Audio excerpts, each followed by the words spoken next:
Bonjour à tous, j'espère que vous allez bien. Aujourd'hui je vous retrouve dans une vidéo sur l'autisme en honneur de la journée mondiale de l'autisme. Je vais la publier ce jour-là, je la filme pas ce jour-là parce que je vais clairement pas en avoir le temps.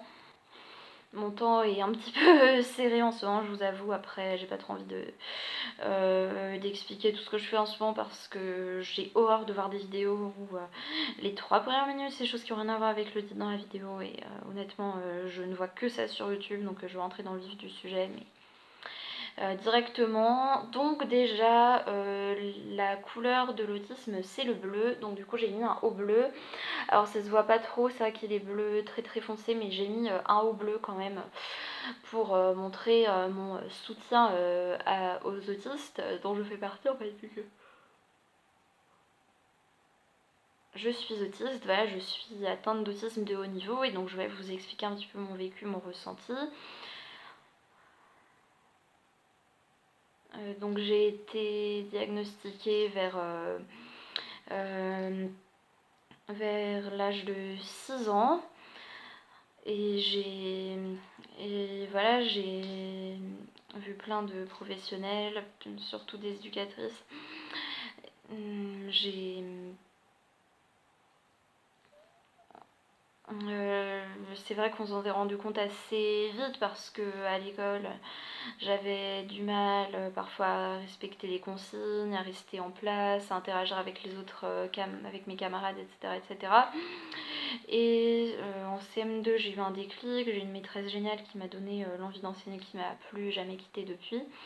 Mine de rien, ça a bientôt fait 9 ans que je la connais, on s'écrit toujours, etc.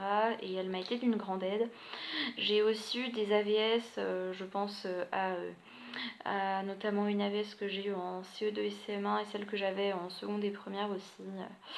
Voilà, mon AVS que j'ai au primaire, on est resté en contact je pense jusqu'en quatrième, mais il s'avère que voilà, j'ai perdu ses coordonnées, mais maintenant avec les réseaux sociaux on peut retrouver les gens extrêmement facilement et voilà, et on pourra peut-être se retrouver à un moment ou à un autre, je l'espère. Pareil pour la VS que j'ai en seconde et première, juste en deuxième année de fac, on s'est toujours amis sur Facebook, on se parle pas extrêmement souvent, mais c'est quelqu'un que j'apprécie particulièrement. Et mes enseignants m'ont également été une grande aide, en particulier au lycée.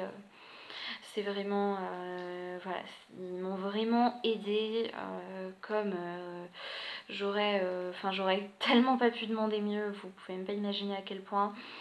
Et c'est pour ça que alors ça arrive pas sur YouTube hein, et sur Instagram ça arrive pas, peut-être arrivé une ou deux fois grand max, mais ça arrive de temps en temps dans ma vie personnelle qu'on puisse me dire mais tu parles tout le temps du lycée, ton projet professionnel, même sur YouTube, hein, je sais que je parle beaucoup des deux, mais c'est vrai que c'est pas évident parce que le lycée ça me manque énormément et j'ai un attachement vraiment particulier à cet établissement, le besoin de revoir les anciens, etc. qui est beaucoup plus intense que chez un élève ordinaire et mon envie d'être prof des écoles est un peu plus intense. Alors je dirais pas que c'est mon intérêt restreint c'est un sujet qui est presque obsessionnel auquel on pense beaucoup et tout parce que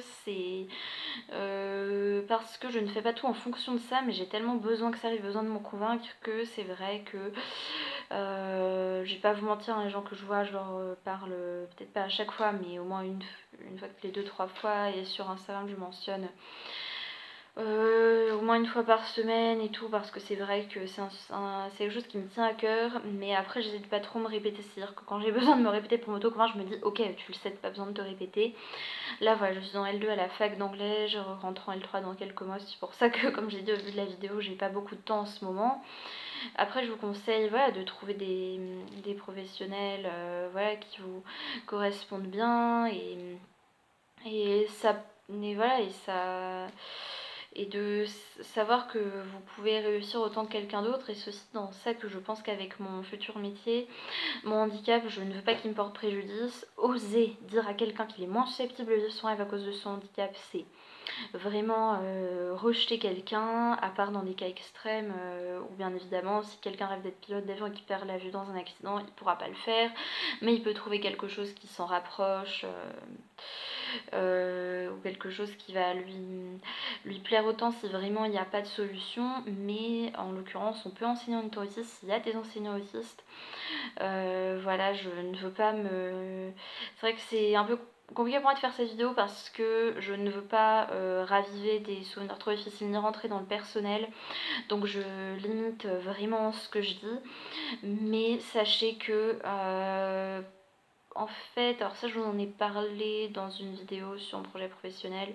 Au début j'hésitais, je sais pas si je voulais être prof des écoles ou prof d'anglais. Maintenant je suis sûre que je veux être prof des écoles et ça c'est vraiment incontestable pour moi. Enfin, pour moi c'est vraiment ça ou rien d'autre. Je veux faire ça et vraiment je n'ai pas le moindre doute. Alors évidemment si je me rends compte que ça me plaît pas, je pense que je m'orienterai vers travailler pour Disney, peut-être acting, le doublage ça pourrait être quelque chose qui m'intéresse beaucoup.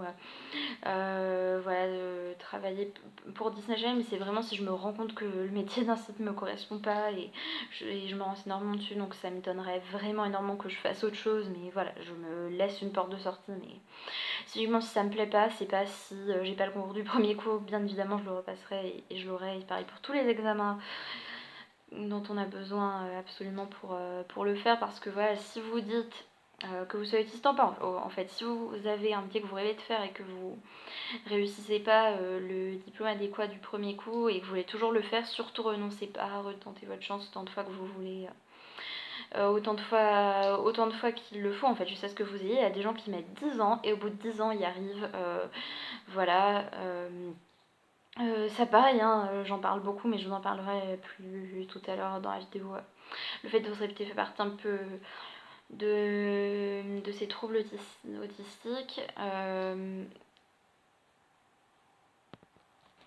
Et pas non plus si j'arrive pas à gérer la classe, parce qu'après je sais que évidemment quand on est autiste ça peut, bah voilà, par exemple je suis quelqu'un qui est hypersensible, et c'est vrai que quand il y a beaucoup de bruit, beaucoup de monde et tout, ça peut un petit peu me stresser, mais avec des enfants moins, déjà c'est pour ça que je me suis dit que les enfants c'est un public qui me correspondait mieux. Mais je sais que voilà, peut-être que j'aurai besoin d'un poste adapté, peut-être que ce sera plus compliqué, mais hors de question que je renonce à mon rêve à cause de mon handicap, vraiment. Et si j'arrive pas à gérer la classe, je veux toujours faire ça, bah je vais persévérer, hein. Si on abandonne la première difficulté au premier échec, personne ne va nulle part. Et alors par rapport aux troubles autistiques, alors chaque personne dit c'est différente en fait, et votre façon de fonctionner est aussi due à votre personnalité avant tout. Et quand on est autiste, on a tendance à beaucoup se répéter sur certains sujets, à beaucoup parler des mêmes sujets, etc. etc. Alors après, pareil, je veux pas trop parler de mon expérience avec ça parce que je veux vraiment pas rentrer dans le personnel. Mais c'est vrai que si vous avez l'impression que je me répète beaucoup sur le lycée, mon projet professionnel et mes idoles, bah clairement je peux vous dire que les gens ils voient le fait que j'en parle beaucoup, en fait ils voient pas le fait que j'ai besoin d'être rassurée. Bah pour mon projet professionnel en fait surtout j'ai besoin d'être rassurée pour le fait que je vais pouvoir retourner au lycée, et pour mes idoles que ça m'a tellement plu et que j'en suis tellement fière que j'ai besoin de le répéter. Et bon, à juste 4 ou 5%, j'ai aussi un petit peu les nerfs contre les gens qui disaient que c'était pas possible. Ça cache pas du tout mon bonheur, hein, mais c'est vrai que ça m'énerve un peu, et aussi pour ça j'ai besoin de le répéter. Et c'est vrai que c'est pas toujours évident, entendez, on a déjà parlé, ou... Alors après, on me le dit pas trop, que c'est vrai que moi, je me rends compte en fait que je parle beaucoup du fait que je rencontre certaines de mes idoles, du fait que je vais enseigner au primaire et de mon attachement au lycée, mais c'est rare que les gens me fassent la réflexion que j'en parle beaucoup, mais c'est l'impression que j'ai moi-même, et on me le dit parfois dans ma famille, dans mes amis proches. C'est vrai que qu'on a tendance à me le dire, mais le fait de se répéter, ça fait aussi partie en fait des troubles autistiques. Et c'est vrai que c'est pas évident parce que c'est comme quand on fait un fauteuil roulant, les gens qui ont un minimum de cœur et qui ne sont pas Des hypervivantes ne vont pas aller voir quelqu'un en fauteuil roulant et lui dire «Ah non mais c'est pas possible, ferait bien de marcher» ou «Mais c'est bon, t'avances pas là», ce serait vraiment mal vu. Et bah quand on dit à un autiste «C'est bon, je sais» ou «On en a déjà parlé», bah ça fait presque le même effet, hein. J'ai pas envie de comparer les handicaps, mais ce que je veux dire par là, c'est que comme c'est un handicap qui est pas visible, les gens se permettent de dire beaucoup de choses, ce qui est compréhensible, hein, mais je veux voilà, vous en informer. Et c'est vrai que ça, c'est un trouble qui est assez important chez moi, elle fait se répéter, de parler des mêmes sujets, etc. etc. Après, il y a d'autres troubles autistiques que j'ai pas du tout. Par exemple, beaucoup d'autistes ont énormément de mal à se faire des amis, à interagir. Alors que moi, au primaire, j'avais déjà en maternelle, j'avais plusieurs amis, au primaire aussi. Voilà, au collège, j'ai rencontré ma meilleure amie que si bien évidemment la situation sanitaire ne décide pas autrement, je vais revoir dans quelques jours pour un événement vraiment important personnel dont je parlerai peut-être sur Instagram mais pas sur YouTube. Et voilà, à la fac je me suis fait des amis très rapidement. Les profs, aussi bien en primaire que en sachant que pour ceux qui connaissent pas forcément le gender et tout, primaire ça englobe maternelle et élémentaire, qu'au collège, qu'au lycée, qu'à la fac, les enseignants pour la plupart, évidemment pas 100%, mais pour la plupart ont été d'une grande aide, etc., etc. Et voilà, là je vois une éducatrice toutes les semaines, on travaille un petit peu sur le repérage dans l'espace, l'autonomie dans les tâches domestiques et tout, et c'est vraiment un amour, je m'entends super bien avec elle, et je vois un psychologue. Là j'ai une séance de prévue dans 2 jours, mais je le vois pas toutes les semaines parce qu'honnêtement j'en ressens pas le besoin, c'est plus une fois tous les 3-4 mois. J'ai le besoin et je vais le voir et je parle et ça me fait du bien. Je vous recommande en fait d'aller voir un psychologue. Voilà, un psychologue qui vous convient, c'est important. Et qui vous encourage, mais avant d'avoir quelqu'un à qui parler pour toutes les angoisses que vous avez et pour le stress en fait que vous pouvez ressentir, les doutes, etc., etc. Le fait typiquement de beaucoup me répéter sur le fait que j'ai réalisé certains de mes rêves et que je vais réaliser ceux qui me restent à réaliser parce que j'ai besoin de me convaincre et de me prouver à moi-même que c'est bien arrivé, que je suis pas toujours en train de rêver, bah ça je peux vraiment parler avec le psychologue et ça me fait vraiment du bien. Voilà, je pense que je vais pas tarder à arrêter cette vidéo. Enfin, je vais pas rentrer dans le personnel. Je vais pas répéter 50 fois, mais c'est vrai que comme c'est mon handicap et que chacun le vit différemment, c'est difficile d'en parler en exprimant un petit peu mon vécu tout en restant dans des généralités.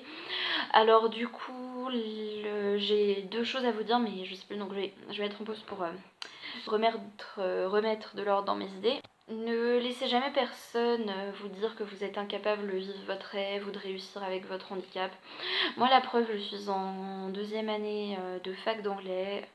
Je vais enseigner normalement dans 3 ans, mais peut-être plus tard si je dois repasser mon concours, si je dois redoubler une année. Honnêtement, redoubler une année de la fac, ça m'aimerait que je doive, mais j'aurais peut-être à repasser mon concours vu que c'est un concours, etc., etc. Mais j'en suis vraiment proche, je fais du soutien scolaire. Voilà, je me repère de plus en plus à l'extérieur et tout, et sachez que votre handicap va pas vous en empêcher. Voilà, je commence à cuisiner, à être indépendante. Alors bien évidemment des choses que j'ai apprises plus tard, mais quand les gens disent... Après il y a des gens, même des gens pas du tout méchants, même des gens qui juste connaissent pas bien l'autisme ou qui sont juste des gens très négatifs, à tel point qu'ils peuvent être les plus gentils du monde, leur négativité les rend toxiques, donc à fuir, mais les gens qui pensent que votre autisme rend moins susceptible d'atteindre vos rêves, les gens qui disent ça juste pour vous descendre, pour vous casser, pour vous provoquer, bah, ignorez-les. Et les gens qui disent ça par préoccupation, par négativité, même s'ils disent pas ça dans le but de vous embêter et tout, il faut leur expliquer et s'ils persistent, il faut vous en éloigner, mais ça vaut pour les autistes et pour les non-autistes, les personnes négatives à fuir. Après ça dépend, c'est des personnes négatives réalistes dans le sens de tout n'est pas toujours tout rose ou ta vie n'a pas toujours tout ce qu'on a du premier coup. Là, je suis pas en train de dire qu'on vit dans un monde tout beau, tout rose, parfait, où les opportunités arrivent comme ça, où tout le monde vit tout ce qu'il veut du premier coup, sans obstacle et tout, j'ai pas du tout ça, mais je dis que le fait de croire en ses rêves et de penser qu'on peut tout réaliser, ça n'est pas utopique, vous pouvez tous atteindre vos rêves, à condition de ne pas s'arrêter à la première tentative si ça fonctionne pas, et votre handicap pourra jamais vous en empêcher. Croyez-moi, ne laissez personne vous dire le contraire, vraiment, vraiment, vraiment, vraiment, vraiment, vraiment, vraiment, surtout pas. Et la dernière chose que je voulais dire, c'était en fait, il y a une chanson qui pourrait bien exprimer ce que je ressens. C'est une chanson d'Hannah Montana qui s'appelle Ordinary Girl. C'est par rapport au fait que comme c'est une star, quelqu'un de célèbre, très acclamé, etc., tout le monde la voit que pour ça, et finalement elle le dit voilà, qu'elle a les mêmes émotions que les autres, et que c'est une fille comme une autre en fait. Et moi c'est pareil, j'ai mes joies, mes peines, et je vis comme n'importe quelle personne de mon âge, et j'aimerais, et voilà, la plupart des gens me voient comme ça, hein. J'ai jamais eu le sentiment d'être traitée par rapport à mon handicap, mais ça arrive, je pense, plus dans le cercle familial, ou avec voilà, avec mes éducatrices et tout, les éducatrices que j'ai eues, qu'on est tendance un petit peu à chaque fois que je fais quelque chose ou que je dis quelque chose, de tout de suite le relier au fait d'être autiste, alors qu'en fait ça renforce notre personnalité, mais je suis avant tout moi, et on me considère déjà, la plupart des gens me considèrent comme ça, j'aimerais que la totalité des personnes me considèrent comme ça. Et par exemple, quand je dis que j'ai envie d'enseigner au primaire, qu'ils ne me voient pas que je suis autiste, mais que je suis une personne comme une autre, et qu'on est tous humains, et vous pouvez atteindre vos rêves, quel que soit vos handicaps. En fait, ça c'est une professeure de SVT qui m'est très spéciale, avec laquelle je m'entends particulièrement bien, qui me l'a dit. Si tu as un rêve, un but dans la vie, quel que soit le handicap que tu as, ça pourra pas t'en empêcher, et ça c'est quelque chose que je retiendrai toujours, vraiment. Vraiment, et je voulais remercier personnellement, si vous trouvez cette vidéo, donc déjà je veux remercier ma tutrice Julia, peut-être que je changerai cette vidéo avant pour que tu la valides entre guillemets, donc vraiment merci pour tout ce que tu fais pour moi. Il y a aussi ma meilleure amie Margot, et comme dans les profs il y a, je dirais, voilà, une prof de SVT, un prof de physique, et les trois assistants que prenais au lycée, 2 profs d'anglais du collège qui ont vraiment été incroyablement disponibles et tout. Et à la fac, il y a environ 4 profs, la maîtresse de CM2. Je sais que dit comme ça fait beaucoup, hein, mais c'est vraiment eux les personnes qui juste m'ont tout donné, que je remercie énormément pour tout. Et voilà, là je vais arrêter cette vidéo là. Du coup, la première fois c'était pas enregistré, et c'est un petit peu un mal pour un bien, parce que du coup j'avais les idées beaucoup plus claires la deuxième fois. N'hésitez pas à liker la vidéo, à vous abonner, et ouais, si vous êtes autiste, de l'expérience avec l'autisme, n'hésitez pas à témoigner dans les commentaires. Ne laissez jamais rien faire barrage à vos rêves, et si c'est quelque chose qui fonctionne pas, vous pouvez toujours le régler ou le retenter, mais voilà, ne laissez jamais personne dire que vous êtes moins susceptible d'atteindre vos rêves à cause de votre handicap. Vraiment, vraiment, vraiment, je sais que je le dis beaucoup, mais c'est juste que j'en ai marre que les gens soient surpris, que après, voilà, qu'on me dise que enseigner c'est pas le métier le plus facile du monde, ou que je suis un peu répétitive dessus, ça m'embête pas, mais qu'on me dise je t'aurais bien vu dans la traduction à la recherche, je le prends mal, parce que justement c'est des métiers que j'aime pas, précisément parce que c'est des métiers où t'es un petit peu isolé. Je pense que le fait de faire un métier avec du contact, ça peut paraître paradoxal, mais au contraire en fait ça va m'apporter quelque chose de positif, parce que je pourrais aussi être aidée par des collègues, et en fait mes enseignants m'ont tellement aidée que je veux rendre ça, et pour moi c'est ça et rien d'autre. De toute façon, même si je dois trouver une porte de sortie, ce sera dans le monde du spectacle, donc ce sera de toute façon un métier où on a une grande influence, et avec beaucoup de contacts. Et quel que soit mon rêve, je n'arrêterai pas jusqu'à ce que j'y arrive. Et voilà, et voilà, on dira jamais assez qu'il faut persévérer jusqu'à atteindre ses rêves. Je sais que je le dis beaucoup, mais je trouve qu'on le dit pas assez. Et comme je vous ai dit, hein, clairement, le fait d'être autiste me rend plus répétitif sur certains sujets. Ça en fait partie. Donc voilà, n'hésitez pas à liker la vidéo, à vous abonner. Voilà, je vous embrasse fort, et je vous dis à bientôt pour une prochaine vidéo. Salut!